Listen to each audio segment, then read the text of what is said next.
stage presence of Paul to Faul, we will look at how many times he looks down at his fingers while playing the bass, and also the playing style he uses, either using a plectrum or his fingers, and also how confident he is while singing and playing. A competent musician who knows his instrument well, will only on rare occasions or mistakes being made will look down to see where his fingers are on the fretboard. All these clips are of the real Paul McCartney prior to, during early 1966. He comes across as very confident and watches what is going on around him, watching the other musicians and enjoying himself, giving off a good stage presence. He is not in the slightest interested in where his hands and fingers are on the bass fretboard. He knows exactly where his hands are and what notes he is playing. He doesn't need to look down. Paul playing the bass is like driving a car to us. We move our hands and feet without even thinking about it. It comes naturally to him even when he is singing. It takes years of practice and experience to reach that standard of Paul McCartney's bass playing capability. As you see in the clips, he very rarely looks down at his fingers. And the length of time so far, he has only looked down 3 times. His hands are moving up and down the neck and sometimes jump 6 frets playing various notes while doing so. Here he makes a mistake but instantly corrects it. Watch his fingers and notes he is playing without looking. And here spinning round on stage in front of thousands of people fully in control of his musical abilities. Again, watch his hands and fingers move, playing every note perfectly. Every musician would love to play like this. It is the sign of a very professional musician. I could go on and on about how clever this man is. In all the old videos I have watched, he never fails to impress me. As a musician myself, this is what I look for in other musicians, and if you are a musician also, you can't deny noticing the way other musicians play their instruments. Now let's look at Paul post-1966, the birth of Faul. In the later Paul McCartney, you can see the difference in the amount of times he has to reassure himself that he's playing the correct notes and chords. This is not the same musician I was watching prior to 1966. There is a definite change in confidence. This is a completely different person. It is not the musician that inspired me in the early clips. This is not the original Paul McCartney. This is not the same musician that played with the Beatles in the early days. This person does not have the confidence and skills and abilities that the original Paul McCartney had mastered back in the day. This is a fake Paul McCartney. I wouldn't expect you Paul McCartney die-hard fans to agree with me on this. But all of you musicians out there, have you ever know someone to revert back to playing like an amateur again, watching more or less every chord change and finger movement? Musicians strive to be able to play their instrument without looking down every few seconds. Paul had already succeeded in mastering that art, but after 1966, are you telling me he lost that skill and ability? He is more or less constantly looking down at his finger movements. Can you not see these two people are very different musicians? I am a bass player, I watch other bass players, I watch them to learn and pick up tricks from them. I cannot learn anything from the second later Paul McCartney. Because he is not Paul McCartney. 1966.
manage something like that? Because it was a global rumor, and Yeah. I mean, you know, I just laughed at it and knew it was just because of the fame and the craziness. Well,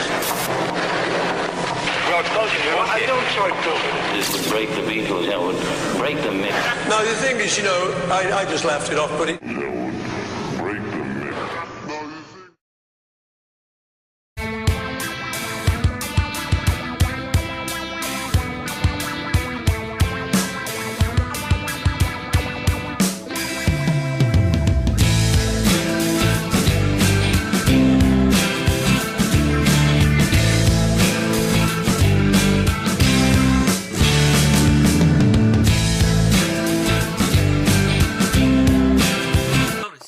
Before they discuss the secret society death, cover-up, and replacement of the original Paul McCartney in 1966, Faul makes a symbolic zip his lips gesture at the exact moment that David Letterman reaffirms to those in the know of their bloodline oath to secrecy in all things that are perpetrated by their satanic Illuminati masters by slyly scratching his temple. You can't be serious. About right, doesn't it? In the toward the end of the '60s, is that when the rumors about you being dead surfaced? Do you remember that? Do you remember how that started? What were your feelings about that? You know, what happened? Yeah, my feeling. What happened was... I just laughed it off, but it was a little bit strange because people did start looking at me like... Right. Is it him? Or a very good double? Watch Paul McCartney accidentally tell the truth, as he admits that he is indeed the very good body double that took the original Paul McCartney's place. Well, that was the idea. That was the other part of it, that there was a guy who looked like you taking your place. No, well, this is him. This is him. Yeah. See how Letterman nervously laughs as he realizes McCartney is actually admitting the truth by saying this is him, the very good body double. There was a guy who looked like you taking your place. No, well, this is him. Yeah. There was a guy who looked like you taking your place. No, well, this is him. Yeah. There was a guy who looked like you taking your place. No, well, this is him. Yeah. Notice by his looking down and to his left and right that he realizes that he messed up and he's now searching for a lie to fix his misstep. By touching or covering his mouth, he's subconsciously indicating that he misspoke. Oops. He seems to make a lock and key gesture near his lips, followed by a faint zipping motion as he lightly looks towards his handlers and agents, probably remembering past times in which he was forced to make these gestures in private settings.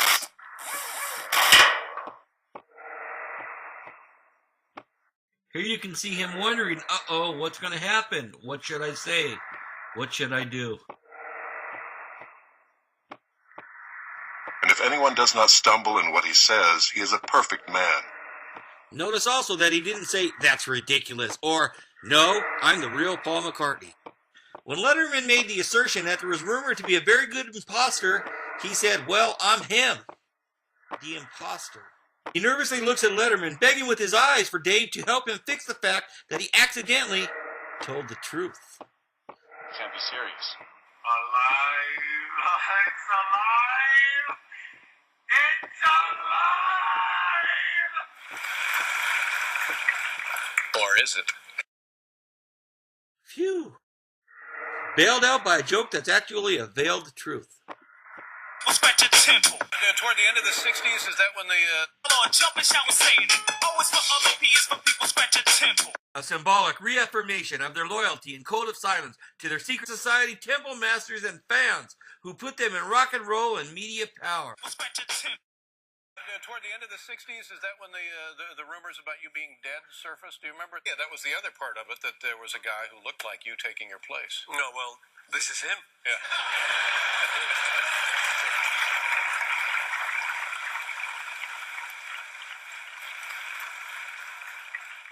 Or is it?